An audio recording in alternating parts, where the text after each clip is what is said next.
Good evening and welcome to ABC 31 News Tonight. I'm Scott Beadle. Tonight's big story: polls open at 7 tomorrow morning and close at 8 tomorrow night for the spring municipal elections. In Rapides Parish, the town of Cheneyville is electing a mayor and council members. There are also elections elsewhere in central Louisiana. For more information, see the Go Vote website. That's Go, G-E-A-U-X.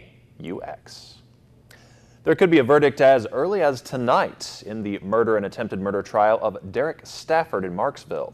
Stafford and Norris Greenhouse Jr., who will be tried next month, are accused of shooting into a car they had chased, wounding the driver, and killing his 6-year-old son.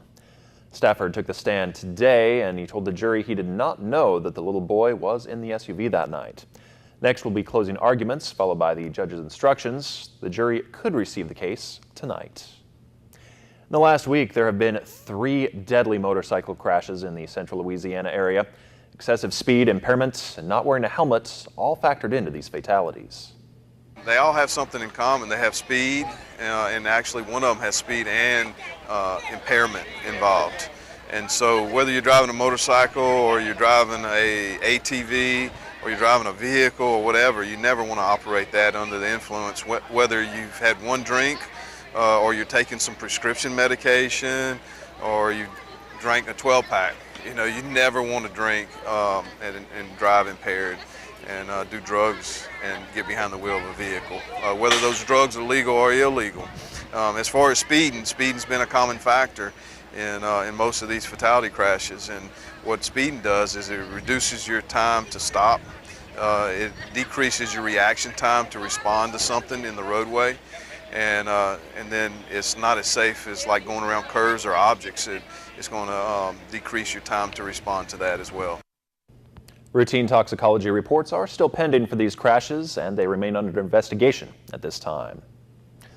3 people and a police dog are dead, and a police officer is recovering after a shooting in Crowley late Wednesday night. Authorities are retracing the movements of a man suspected of killing 2 women before he was fatally shot by police. The man died in an exchange of gunfire after wounding an officer, gunning down a police dog.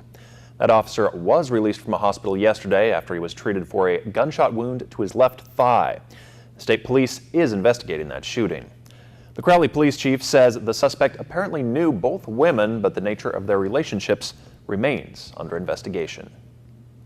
Rapides Parish deputies, along with officers from Glenmora and McNary, will conduct a DWI checkpoint tomorrow from 6 to 11 p.m. Deputies say they're trying to rid the highways of dangerous drunk drivers. Alexandria police say they've arrested 2 men, one for a break-in and the other for allegedly seeking revenge. Police say 17-year-old Ershandrick Burns was charged with a break-in and ransacking of a home on Irish Lane, while a victim there, 35-year-old Kelvin Atkins Jr., is accused of forcing his way into Burns' home and beating him up. Both men are from Alexandria. A woman from Gina is arrested by Alexandria police for allegedly hitting a man with her pickup and then punching an EMT who responded to the scene. 24-year-old Elena Joy is charged with battery and DWI. The victim who was hit was taken to the hospital. That EMT, however, did not require hospital care. Rapides deputies arrest a teen from Tioga for allegedly attacking a man with a golf club, knocking him unconscious. 17-year-old Daniel Dwayne Brooks Jr. is charged with aggravated battery.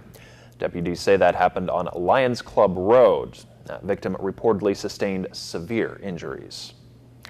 A Natchitoches man is arrested after drug agents say they received complaints about marijuana being distributed in the fairgrounds area. 28-year-old Tyland Braden is charged with dealing drugs. Agents showed this evidence that they say was gathered at his home. Natchitoches drug agents arrest a teen accused of giving marijuana to a 14-year-old. 18-year-old Jeremy Lane Walker of Natchitoches was arrested at his home, where agents say they found paraphernalia. The 3rd annual Dare Bash was held today at the Alexandria Zoo. 5th grade students from surrounding parishes met with Dare officers, along with other first responders. We think this is beneficial for the kids is because it's educational and it's communication between law enforcement and all the kids. They get to interact with us, see the equipment, get excited about this sort of thing, and plus they get to have fun in the zoo. So it's great community relations between children and law enforcement. The DARE program lasts for 10 weeks for 5th grade students. A DARE officer is assigned to these students to teach them skills on how to deal with bullying, peer pressure, and the negative effects of drugs and alcohol. We're looking at a stormy start to our weekend.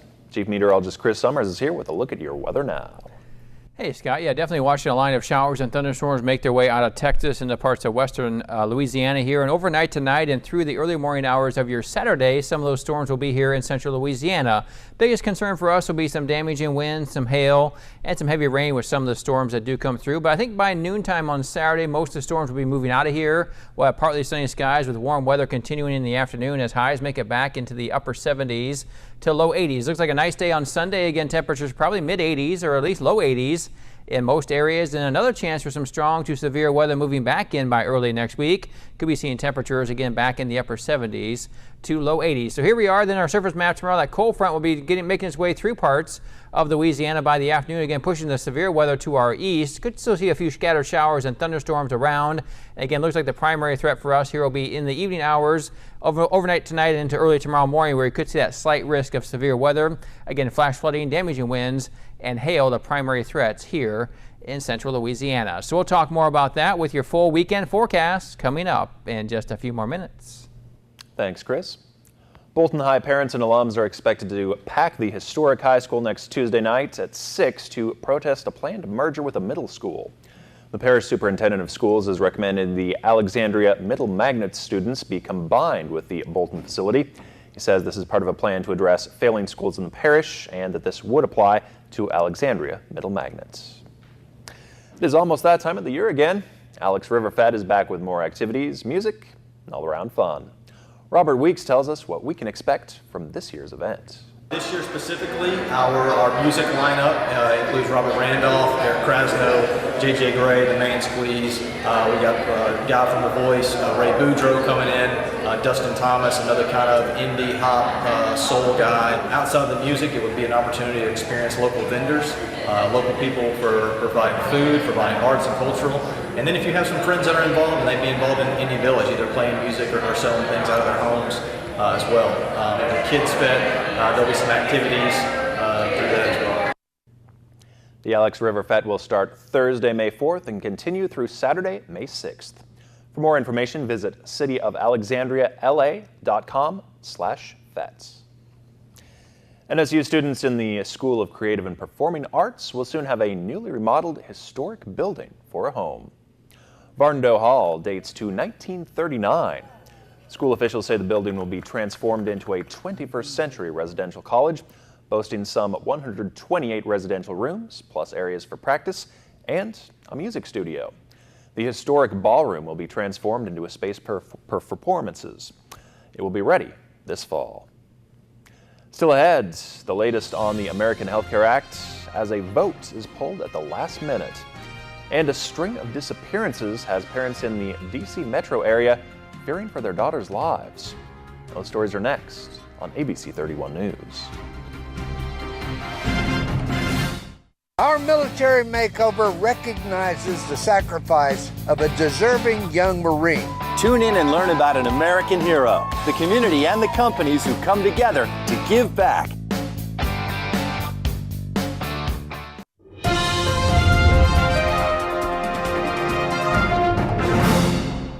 After a tough uphill battle with his own party to get the new American Health Care Act passed, President Trump has decided to pull the bill. ABC's Stephanie Ramos has more from Washington. Further consideration of H.R. 1628 is postponed. Today, Republicans' last-minute scramble to get enough votes for their health care bill came to an abrupt end as President Trump called GOP leaders, telling them to pull it from the floor. I worked as a team player and would have loved to have seen it pass, but again, I think you know I was very clear, because I think there wasn't a speech I made, or very few, where I didn't mention that perhaps the best thing that could happen is exactly what happened today. House Speaker Paul Ryan calls this a disappointing day for Republicans. We came really close today, but we came up short. But some Republicans were on the fence. I haven't been undecided for some time. I've been undeclared. There's a difference. Others were swayed after changes were made to the first version of the health care plan. Obamacare's collapsing, premiums are skyrocketing, providers are fleeing. This may well be our last off-ramp on this road to ruin. And some question the rush. Why in the world does everything have to begin and finish this week? House Democrats insist there is nothing to gloat about on Capitol Hill this week, even if it has been embarrassing for Republicans. Today, a victory for the Affordable Care Act, more importantly, for the American people.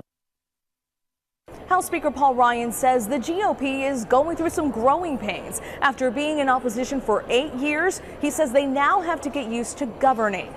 At the Capitol, Stephanie Ramos, ABC News. President Trump did fulfill one of his other campaign promises today. Without Congress, he formally greenlit the Keystone XL pipeline. London is attempting to return to normal 2 days after a deadly rampage through the heart of the city. At least 30 people were hurt when a terrorist drove his car into pedestrians, then wielded a knife outside Britain's parliament. One of the 4 people killed in that attack was an American. Kurt Cochran was a musician with a knack for connecting with other people. It's one of those guys, I mean, you just know you want him to be your friend within 5 minutes. And we've been... sorry. Cochran was in London with his wife Melissa celebrating their 25th wedding anniversary. She is now on the mend. Police in our nation's capital are trying to calm nerves after nearly a dozen Black and Latino girls have been reported missing in recent days. D.C. police maintain there is not an uptick in missing persons cases. ABC's Elizabeth Herr explains. If you're not familiar with the disappearance of 8-year-old Relisha Rudd, despite her mother's tearful plea on a local station for her safe return, you're not alone. Come back home to your mother safely and unharmed, and I love you. Relisha vanished 3 years ago in Washington, D.C. Many felt her case didn't get enough coverage, and she's still missing. And by the police being transparent and putting out all missing person cases, it brings about awareness. And raising awareness, according to D.C. police, was the idea behind their recent series of tweets highlighting these Black teenage girls. All 8 reported missing over just 3 days. I just implemented a process to ensure that all critical missing persons receive the same level of police service and media attention. Until a few weeks ago, Relisha was the only missing person listed on the department's website. Now there are 38, many of them young Black or Latina girls. That number created anxiety among community members. We can't go nowhere by ourselves. We can't do nothing because we have to get worried about somebody trying to take us. But D.C. officials maintain this does not represent a spike in these cases. Rather, they are just doing a better job of getting the word out. According to D.C. police, all 38 people on their missing persons list walked away voluntarily, meaning by law, an Amber Alert does not apply because they're considered runaways. Elizabeth Herr, ABC News, New York. Chris back with us now. Sounds like some stormy weather headed our way, huh? Yeah, we definitely have a line of showers and thunderstorms making their way into parts of western Louisiana here late this afternoon into the evening hours. And as that continues to push to the east, then we'll see those temperatures start to warm up once again as we get into the weekend. Today's highs in the upper 70s late this afternoon. We made a high of 78 here in Alexandria. Now that rain will move in overnight tonight and through the early morning hours of your Saturday, producing some gusty winds, hail and heavy rain possible with these storms. And we'll talk more about that when we come back. Only one doctor brings health right to your home. Dr. Oz. Every day is a new chance for change, and everyone can start right now. With all new ways to feel encouraged, inspired, hopeful, confident, proud, positive, special, feel better every day. Make an appointment with Dr. Oz. Check in for your daily checkup. Dr. Oz, airing weekdays at 11 on KLAX TV.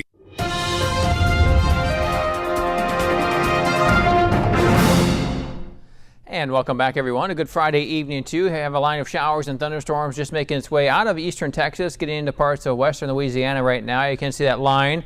Heavier rain basically to our north and northwestern parts of Louisiana. Just seeing kind of a breaking up of that line further to the south. But I do think as we get into the overnight hours of tonight and then through early tomorrow morning, we'll have a line of showers and thunderstorms move through central Louisiana. Again, primary threat, damaging winds, hail, and heavy rain. But the concern for us will be it's going to be in the overnight hours and probably into early tomorrow morning. So make sure you have your weather radio on and also have your cell phone handy, as you can get alerts on your cell phone as well through different apps that you can download. Make sure you have that available to you overnight tonight in case you start to see those damaging winds come into the area in the wee hours of the morning. But as we head into the weekend, we'll see that chance of storms ending by mainly noon hour or so Saturday, and then turning partly sunny and warmer. Highs get back into the low 70s or mid 70s to even low 80s in some areas. Very warm as ahead to your Sunday. Again, a mixture of sun and clouds, and could see another chance of scattered showers and thunderstorms by early next week make their way into our area. Here's our surface map then, showing that cold front pushing its way through our area for your Saturday.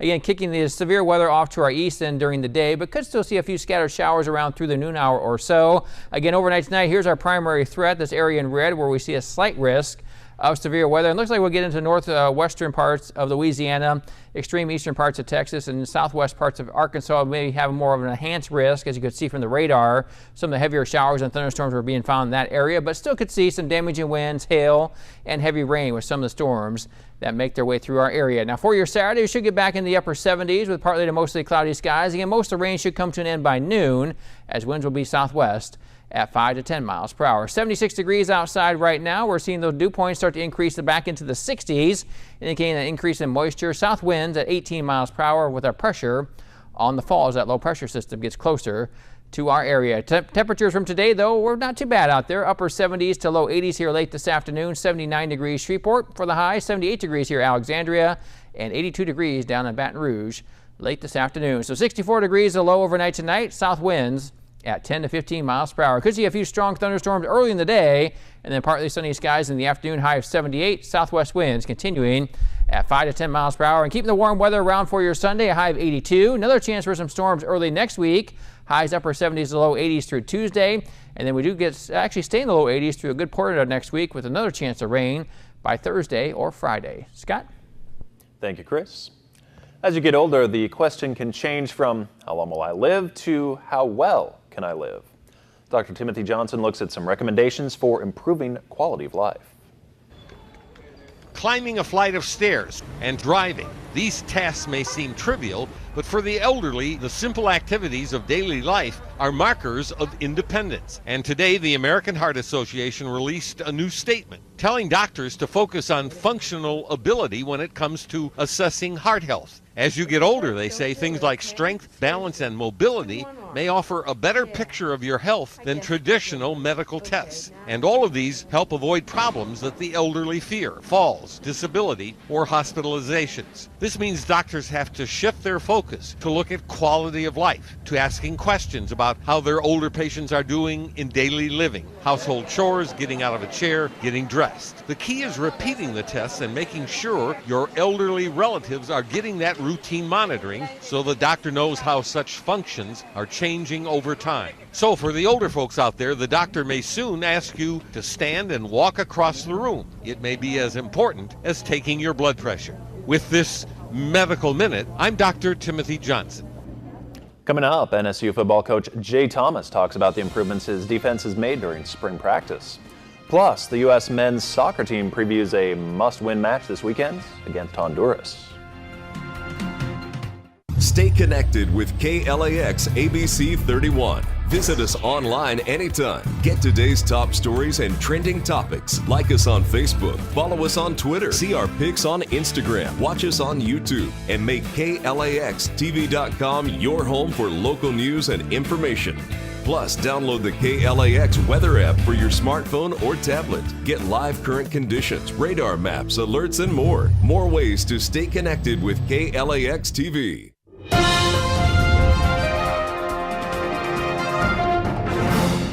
The NSU football team kicked off their second spring scrimmage the other night, and unlike the first one when the offense piled up 587 yards, this time the defense came to play.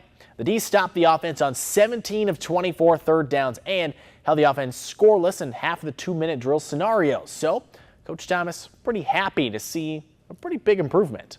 Really good to see the defense step up, although we didn't play bad in the first scrimmage, but felt like the offense came back and did a really good job in the first scrimmage, and had some big plays on us and some nice runs. And did make some plays in the first scrimmage, but today the defense stepped up, and then it took the offense to come back and counterpunch, and which was good to see them do that, make some plays down the stretch.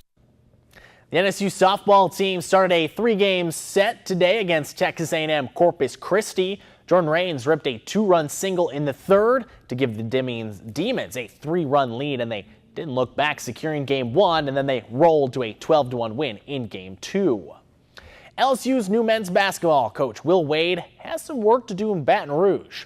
Tigers haven't made the tournament in 2 years and haven't captured an SEC regular season title since 2009.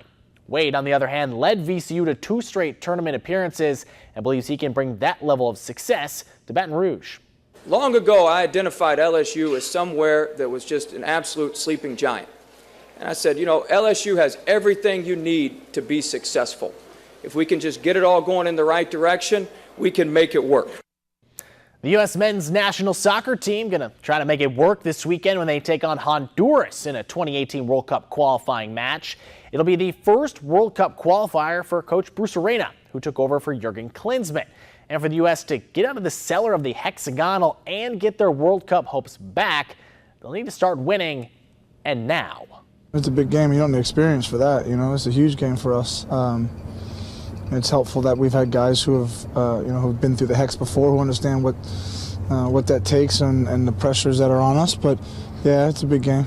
There's real urgency for us to come out and at home play a really good game from the beginning. You know, start with energy, be aggressive, and put the game on our terms. Really from the first minute. The NASCAR Monster Energy Series will head to California this weekend for some sun, warmth, and a bit of racing, of course. 4 races into the season, we've seen 4 different drivers celebrate in victory lane, and a number of veteran drivers struggle out of the gates. Kyle Busch and Denny Hamlin sit among 3 drivers tied for 13th in the standings, while Matt Kenseth is tied for 20th. Now, it's still very early in the year, but last time at this point, the top 9 drivers in the standings all made the playoffs, but only 3 drivers from 9th to 16th made the playoffs. But with the new point system, comparing the 2 may not serve as a great prediction. Green flag on Sunday drops at 3:30, so it's early in the season still, but a few big names have some catching up to do. Right, and you know, every win qualifies you for the playoffs. So Matt Kenseth, he wins a race, boom, he qualifies. Yeah. All right, thanks, Nick. Yeah. Researchers find out why one should let a sleeping bear lie. That's next. When it comes to cleaning up the streets of Boston, this is who I am. This is what I do. Now get me in there. He did it. And I know where the proof is. It's ladies first. Rizzoli and Isles. Weekends at 11 on KLAX TV.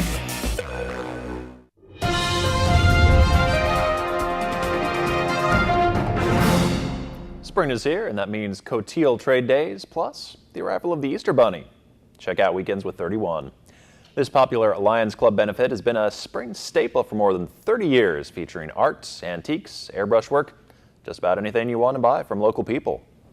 The Friends of the Boyce Library are selling books, magazines, CDs, and more tomorrow from 9 to 6 at the library on Ulster Street. It's still the season of Lent, but the Easter Bunny arrives along with photo ops and train rides at the Alexandria Mall Center Courts. That's happening from 10 to noon tomorrow. Finally, a close encounter between a bear and wildlife researchers is caught on camera. Happened in Searsburg, Vermont, as researchers were checking the radio collar on what they thought was a hibernating black bear. In the video, the male bear appears to try and grab a backpack from a researcher before leaping toward the scientist and trying to get away. Sleepy bear then stumbled down a hill. Researchers were able to tranquilize the animal and complete their work, and thankfully, no one was hurt. We're out of time. Have a great night. Thanks for watching.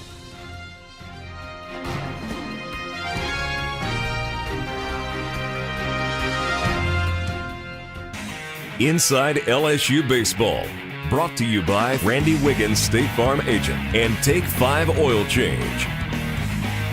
Join us Sundays at 10 on KLAX TV.